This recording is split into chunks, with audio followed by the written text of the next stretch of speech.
Hi dear friends, welcome back to sports tick data channel. ముందుగా అందరికీ శుభోదయం. ఐపీఎల్లో అయితే నిన్న సన్ రైజర్స్ హైదరాబాద్ ఒక దారుణమైన ఓటమని చెప్పుకోవచ్చు. చాలాసార్లు టీమ్స్ ఓడిపోతూ ఉంటాయి, కానీ నిన్న ఓటే మాత్రం ఒక 80 రన్స్ తేడాతోని, అది కూడా 16 ఓవర్స్కి సన్ రైజర్స్ హైదరాబాద్ ఆల్అవుట్ అయింది. సో ఫస్ట్ ఎప్పుడైతే టాస్ గెలిచి టీమ్ సెలెక్షన్ జరిగిందో అందులో సిమర్జిత్ సింగ్ నేమ్ చూడగానే నేను షాక్ అయ్యాను. సో ఇతడు ఆల్రెడీ బౌలింగ్ సరిగా వేయట్లేదు, ఇది spinner wicket and slow bowlers wicket, దీని మీద ఇతడు ఎందుకున్నాడని నాకు డౌట్ వచ్చింది. కమిందు మెండిస్ని తీసుకున్నారు, ఒక్క ఓవర్ వేయించారు, అందులో 4 రన్స్ మాత్రమే ఇచ్చాడు. జిషాన్ అన్సారీ ఉన్నాడు, అతనికి 3 ఓవర్లు మాత్రమే ఇచ్చారు, ఇంకొక ఓవర్ మిగిలింది. కానీ సిమర్జిత్ సింగ్ను మాత్రం 4 ఓవర్లు వేయించాడు ప్యాట్ కమిన్స్. ఇది ఒక పెద్ద వండర్. ఎప్పుడైతే కేకేఆర్ డౌన్ అవుతుందో అప్పుడు సిమర్జిత్ సింగ్ని తీసుకొచ్చాడు ప్యాట్ కమిన్స్. అతడు బౌన్సర్స్ వేయడం ఏం మాత్రం ఇబ్బంది పడట్లేదు, అయినా వేస్తున్నాడు, అదే 6 బాదాడు. సో సిమర్జిత్ సింగ్ని చూడగానే ఆశ్చర్యపోయిన వారంతా ఒక లైక్ చేయండి. ఇవాళ లైక్స్ అయితే ఎస్ఆర్హెచ్ ఆటకి ఎవరు చేయలేం, దాదాపు అంత దారుణమైనగా ఉంది. అండ్ నెక్స్ట్ మ్యాచ్లో ఖచ్చితంగా ఎవరిని తీసేయాలి కామెంట్ చేయండి అండ్ సబ్స్క్రైబ్ చేసుకోండి ఐపీఎల్ అప్డేట్స్ కోసం. సో వీడియోలోకి వెళ్ళినట్లయితే సన్ రైజర్స్ హైదరాబాద్ టాస్ గెలిచింది. ఈ పిచ్ మీద ఎవరైనా కూడా బౌలింగే తీసుకుంటారు. మన బౌలింగ్ ఎలాగో బాగాలేదు, అది బాగు చేయడానికే సిమర్జిత్ సింగ్ని తెచ్చారు ఇవాళ ప్యాట్ కమిన్స్. సో అది చూడగానే నేను ఆశ్చర్యపోయాను. అనుకున్న విధంగానే వాళ్ళైతే స్టార్టింగ్లో వాళ్ళ ఓపెనర్ సరిగా లేరని మనం చెప్పుకున్నాం. సునీల్ నారాయణ్, క్వింటన్ డికాక్ త్వరగా అవుట్ అయ్యారు, వాళ్ళు ఫామ్లో లేరు. కేకేఆర్ అయితే ఫామ్లో లేదు, వాళ్ళ ప్లేయర్స్ అందరు కూడా డిప్రెషన్లో ఉన్నారు, వాళ్ళు చివరి స్థానంలో ఉన్నారు. ఇదే టైంలో వాళ్ళకైతే ఒక ఆక్సిజన్లా దొరికింది సన్ రైజర్స్ హైదరాబాద్. ఎవరైతే ఫామ్ కోల్పోయారో వాళ్ళందరికీ ఫామ్ ఇస్తూ తమ ఒక ధర్మరాజు అని ప్రూవ్ చేసుకునే పనిలో అయితే సన్ రైజర్స్ హైదరాబాద్ ఉంది. చాలా దారుణమైన పర్ఫార్మెన్స్. ఆ తర్వాత రహానే అప్పటికే నేను కొత్త కెప్టెన్, ఇన్ని మ్యాచ్లు ఓడిపోతున్నా, 10th ప్లేస్కి వచ్చా అని డిప్రెషన్లో ఉన్న రహానే కూడా ఒక 4 సిక్స్లు బాదాడు. మ్యాక్సిమం సిమర్జిత్ సింగ్ బౌలింగ్లోనే 38 రన్స్ 27 బాల్స్లో ఇతనికి ఒక అద్భుతమైనటువంటి లైఫ్ ఇచ్చింది ఎస్ఆర్హెచ్. రఘువంశీ కూడా ఒక 50 కొట్టేసుకొని హ్యాపీగా తన ఎంజాయ్ తను చేసుకొని వెళ్ళిపోయాడు 32 బాల్స్లో. ఆ తర్వాత వచ్చాడు వెంకటేష్ అయ్యర్. ఈసారి అసలే 20 కోట్ల పైన ప్రైజ్ పెట్టారు, సరిగా ఆడట్లేదు అనే టెన్షన్లో ఉన్న వెంకటేష్ అయ్యర్ 60 రన్స్ 29 బాల్స్లో 7 4లు 3 6లు. అండ్ ఆ తర్వాత వచ్చాడు రింకు సింగ్. ఇతడు కూడా ఈ సీజన్ సరిగా ఆడలేదు, కానీ ఇతడు కూడా రెచ్చిపోయాడు. సో ఏ ఒక్కరు కూడా సన్ రైజర్స్ హైదరాబాద్ లాంటి అద్భుతమైన అవకాశాన్ని మిస్ కాకుండా తమ వంతు పర్ఫార్మెన్స్ తామిచ్చి 200 రన్స్ కొట్టారు. యాక్చువల్గా 12 ఓవర్స్ వరకు అయితే 7-8 రన్ రేట్ ఉంది, కానీ చివరి 5 ఓవర్లు వాళ్ళని ఆపే బౌలరే లేకపోయాడు సన్ రైజర్స్ హైదరాబాద్లో. ఎక్కడ మనకు జిషాన్ అన్సారీతో కంప్లీట్ ఓవర్స్ వేయించలేదు. కమిందు మెండిస్కి ఒకటే ఓవర్ ఇచ్చారు. కమిందు మెండిస్ ఆఫ్ స్పిన్ వేయగలడు, లెఫ్ట్ హ్యాండ్ రైట్ హ్యాండ్తో వేయగలడు, కానీ స్లో బౌలింగ్ మీద సిమర్జిత్ సింగ్ మీద అంత నమ్మకం ఏంటో కోచ్కి అండ్ కెప్టెన్కి నాకు అస్సలే అర్థం కాలేదు. సిమర్జిత్ సింగ్ వస్తున్నారు కొడుతున్నారు. సో ఈ విధంగా మనకు ఫస్ట్ 2 మ్యాచ్ల్లోనే చూసాం. అయినా ఇవాళ అతన్ని మళ్ళీ తీసుకున్నారు. దీని బదులు జయదేవ్ ఉనాడ్కడ్ని తీసుకున్నా అయిపోయేది. ఆల్రెడీ బ్యాటింగ్ కూడా బాగుండట్లేదు ఈ మధ్య. ఒక బ్యాటర్ అభినవ్ మనోహర్ని తీసేసి సచిన్ బేబేవ్, అథర్వ టైడోనే తీసుకుంటారని మనం ఎక్స్పెక్ట్ చేస్తాం. కానీ అతని బదులు సిమర్జిత్ సింగ్ని తెచ్చారు ఒక బౌలర్ని. అండ్ అదేవిధంగా వియాన్ ముల్లర్ బదులు కమిందు మెండిస్ని తీసుకున్నారు. ఇది కూడా ఛాన్స్ ఉందని మనం అనుకున్నాం. సో ఇవాళ ప్యాట్ కమిన్స్ చేసిన అతిపెద్ద మిస్టేక్స్ స్లో బౌలింగ్ వికెట్ మీద సిమర్జిత్ సింగ్ని తీసుకోవడం.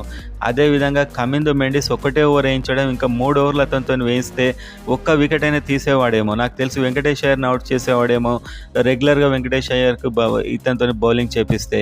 జిషాన్ అన్సార్ లాంటి బౌలర్కి కేవలం 3 ఓవర్లు మాత్రమే ఇచ్చారు. సో అక్కడ ఆడన్ జంపని తీసుకున్నా పోయేది సరిగా. సో మొత్తానికైతే స్పిన్ వికెట్ మీద వాళ్ళు ఎలా స్పిన్ వేయాలో చూపించారు, మన వాళ్ళు ఎలా బౌలింగ్ చేయకూడదో చూపించారు. అదేవిధంగా ఫుల్ ఓవర్స్ అయితే సిమర్జిత్ సింగ్కి ఇవ్వడం ఇంకొక వండర్. సో అతను బౌలింగ్లో 4 ఓవర్లలో 47 రన్స్ ఇచ్చాడు అతను. సో అతనికి ఫుల్ ఓవర్స్ ఇచ్చారు. అండ్ మొత్తానికి హర్షల్ పటేల్ 4 ఓవర్లో 43. సో ఇవాళ ఒక్కసారి ఏంటంటే మహమ్మద్ షమి కాస్త పర్లే అనిపించాడు, 4 ఓవర్లలో 29 రన్స్. ఇది కూడా అంత డెడ్లీ బౌలింగ్ అనిపించలేదు, కానీ పర్లే మిగతా వాళ్ళతో పోలిస్తే అనిపించింది. 200 రన్స్ కొట్టారు. ఇదే రన్స్ ఎస్ఆర్హెచ్ కొడితే ఇది ఎలా డిపెండ్ చేసుకుంటారని మనం టెన్షన్ పడేవాళ్ళం, కానీ వాళ్ళు ఇది కొట్టినప్పుడే నాకు అర్థమైంది ఎస్ఆర్హెచ్ గెలవదు అని చెప్పి. Travis Head and Abhishek Sharma వచ్చాడు. సో గతం ఎంతో ఘనం, అంటే వెనకట వీళ్ళు ఆడుతుంటే ఒక రేంజ్లో హిట్టింగ్ ఉండేది, కానీ ట్రావిస్ హెడ్ ఒక 4 కొట్టి ఇతడు అవుట్ అయ్యాడు. సో హర్షిత్ రాణా ఏదైతే ఫ్లయింగ్ కిస్ ఇచ్చాడో, వీళ్ళు ఏదైతే ఫైనల్‌లో ఓడిపోయారో దానికి రిటర్న్ గిఫ్ట్ ఇస్తారని మనం అనుకుంటాం. కానీ వాళ్ళే రిటర్న్ గిఫ్ట్ డబుల్ గిఫ్ట్స్ ఇచ్చారు. సో వీళ్ళిద్దరు ఔట్ అయ్యాక ఇషాన్ కిషన్ వచ్చాడు. సో ముంబై ఇండియన్స్ ఎందుకు విడిచిపెట్టిందనేది స్లోగా ఇషాన్ కిషన్ ప్రూవ్ చేస్తున్నాడు. 2 రన్స్ కొట్టాడు 5 బాల్స్‌లో. ఒక సెంచరీ లేకపోతే మాత్రం ఇతనికి 11 కోట్లు పెట్టినందుకు కావ్య మేడంకైతే చాలా విమర్శలు వచ్చేటివి. సో టీం అయితే కంప్లీట్‌గా దారుణంగా ఫీల్ అవుతుంది. కనీసం ఫుల్ ఓవర్స్ కూడా ఆడకపోవడం అనేది ఇక్కడ చాలా విచిత్రం. అదేవిధంగా ప్యాట్ కమిన్స్ నిర్ణయాలు ఫస్ట్ టైం ఒక కెప్టెన్గా ప్యాట్ కమిన్స్ని చూస్తేనైతే ఫస్ట్ టైం ఆశ్చర్యపోయాను నేను అసలు ఇలాంటి కెప్టెన్సీ చూసి. అండ్ ఫీల్డింగ్ కూడా చాలా దారుణంగా ఉంది. చాలా ఫీల్డింగ్స్ అయితే మిస్ చేశారు. టీంలో ఒక కసి కాన్ఫిడెన్స్ లేదు. ఇంత దారుణంగా ఓడిపోయాక కూడా ప్రజెంటేషన్ సెరమనీ టైంలో ఇషాన్ కిషన్ హ్యాపీగా నవ్వుతూ మాట్లాడుతున్నాడు.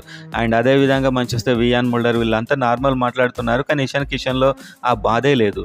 సో మొత్తానికి మనం చూసినప్పుడు నితీష్ కుమార్ రెడ్డి అదే 19-20 రన్స్ కొట్టాడు 15 బాల్స్లో. అండ్ కమిందు మెండిస్ 27 కొట్టి కాస్త పోరాడాడు. ఇతను ఆట అయితే ఇతడు ఆడాడని నాకు అనిపించింది నిన్న. కానీ ఇతనికి కాన్ఫిడెన్స్ సరిగా ఇవ్వలేదు టీం. అండ్ ఎన్రిచ్ క్లాసెన్ 32-35 మధ్యనే తను ఫిక్స్ అవుతున్నాడు. ఎప్పుడు అవే రన్స్ కొట్టాడు. And 2 4s 2 6s. And Aniket Varma ఇవాళ మాత్రం సరిగా ఆడలేకపోయాడు. ఎందుకంటే అది స్పిన్ వికెట్. కేకేఆర్లో ఉన్నటువంటి అత్యుత్తమ స్పిన్నర్ వరుణ్ చక్రవర్తి నాకు ఎంతో ఇష్టమైన స్పిన్నర్. 4 ఓవర్లలో 22 రన్స్ ఇచ్చి 3 వికెట్లు తీశాడు. సో కేకేఆర్ అంతా ఒక మంచి బ్యాటింగ్ వికెట్ మీద, సన్ రైజర్స్ హైదరాబాద్ అంతా ఒక సూపర్ బౌలింగ్ వికెట్ మీద ఆడుతున్నట్టు నాకైతే అనిపించింది. సో మొత్తానికి ఈ టీంలో ఏ చేంజెస్ చేస్తే ఇంకా సెట్ అవుతుంది ఎస్ఆర్హెచ్ అని మనం ఆలోచించినప్పుడు సిమర్జిత్ సింగ్ని అయితే ఖచ్చితంగా మార్చాల్సి ఉంటుంది. జయదేవ్ ఉనాడ్కట్ పోయిన సీజన్లో చాలా బాగానే బౌలింగ్ వేశాడు. కానీ అతన్ని మాత్రం ఎందుకో తీసుకోవట్లేదు ఈ సీజన్లో అసలే. అండ్ ప్యాట్ కమిన్స్ ఒక 14, హర్షల్ పటేల్ వీళ్ళంతా ఒక ఫార్మాలిటీ. 16 ఓవర్స్లో 120 రన్స్ కాల్అవుట్ అయ్యారు. అంటే ఇంకా 4 ఓవర్లు మిగిలి ఉన్నాయి. ఒకవేళ ప్రాపర్ బ్యాట్స్మెనే కనుక ఉంటే ఈ 4 ఓవర్లలో 50 కొట్టొచ్చు. అంటే 170 అయినా 30 రన్స్ తేడాతో ఓడిపోయినా ఒక కాస్త అర్థం. కానీ ఇప్పుడు 80 రన్స్ తేడాతో ఓడిపోవడం అంటే ఇది రన్ రేట్ మీద చాలా ఎఫెక్ట్ చూపిస్తుంది. ఇప్పుడు సన్ రైజర్స్ హైదరాబాద్ ఖచ్చితంగా గెలవాలంటే ఇంకా మిగతా మ్యాచ్లు 10 ఉన్నాయి. 10 మ్యాచ్ల్లో ఎట్టి పరిస్థితుల్లో 8 కొడితేనే వీళ్ళు ప్లే ఆఫ్ వెళ్తారు, రన్ రేట్తో సంబంధం లేకుండా. అంతకంటే ఏమాత్రం తక్కువ గెలిచినా కూడా ప్లే ఆఫ్కు వెళ్ళడం అనేది చాలా కష్టం. సో సన్ రైజర్స్ హైదరాబాద్ ఇవాళ పర్ఫార్మెన్స్ చూసిన తర్వాత చాలా హోప్లెస్గా కనిపించింది. బౌలింగ్లో ముఖ్యంగా ఇంకా మనకు ఈ ఫాస్ట్ బౌలర్స్ అయితే ఈ సీజన్లో లేరు. పోయిన సీజన్లో చాలామంది ఫాస్ట్ బౌలర్స్ ఉన్నారు. ఒకరిని కాకుండా ఒకరిని మార్చే అవకాశం ఉండేది. కానీ ఈ సీజన్లో ఫాస్ట్ బౌలింగ్ ఆప్షన్స్ కూడా లేవు. ఆ ఉన్న స్పిన్నర్లలో జిషాన్ అన్సారీ అండ్ అదేవిధంగా కమిందు మెండిస్ ఇదంతా ఏదో మనకు ఆడియన్స్ యొక్క ప్రెషర్కి వీళ్ళని మార్చినట్టు అనిపించింది తప్ప వీళ్ళ మీద పూర్తి కాన్ఫిడెన్స్ అయితే కెప్టెన్కు కూడా నాకు కనిపించలేదు. సో జిషాన్ అన్సారీకి ఫుల్ ఓవర్స్ ఇస్తే ఇక్కడ బాగానే ఉండేది. కానీ అతనికి మాత్రం ఫుల్ ఓవర్స్ ఇవ్వలేదు. అండ్ అదేవిధంగా కమిందు మెండిస్కు కేవలం 1 ఓవర్. ఆ 1 ఓవర్లోనే అతడు ఒక వికెట్ తీసేశాడు. సో అతనికి మిగతా ఓవర్స్ ఎందుకు ఇవ్వలేదో కూడా ఇక్కడ అదొక పెద్ద బిగ్ క్వశ్చన్. అండ్ చివరి వరకు వీళ్ళ స్కోర్ 150 అవుతుందా కేకేఆర్ అనిపించింది. కానీ చివరి 5 ఓవర్లలో 80 కొట్టారు వాళ్ళు. సో వాళ్ళ హిట్టింగ్ అయితే అసలు అడ్డు అదుపు లేకుండా పోయింది. సో మొత్తానికైతే సన్ రైజర్స్ హైదరాబాద్ ఈ పర్ఫార్మెన్స్ చూసిన తర్వాత చాలామంది ఫ్యాన్స్కి అయితే హార్ట్ బ్రోక్ అయి ఉంటుంది. ఎందుకంటే ఇంత దారుణమైన పర్ఫార్మెన్స్ తర్వాత వాళ్ళు కంబ్యాక్ ఇస్తారంటే చాలా కష్టమే. కానీ మనం హోప్ కోల్పోలేం.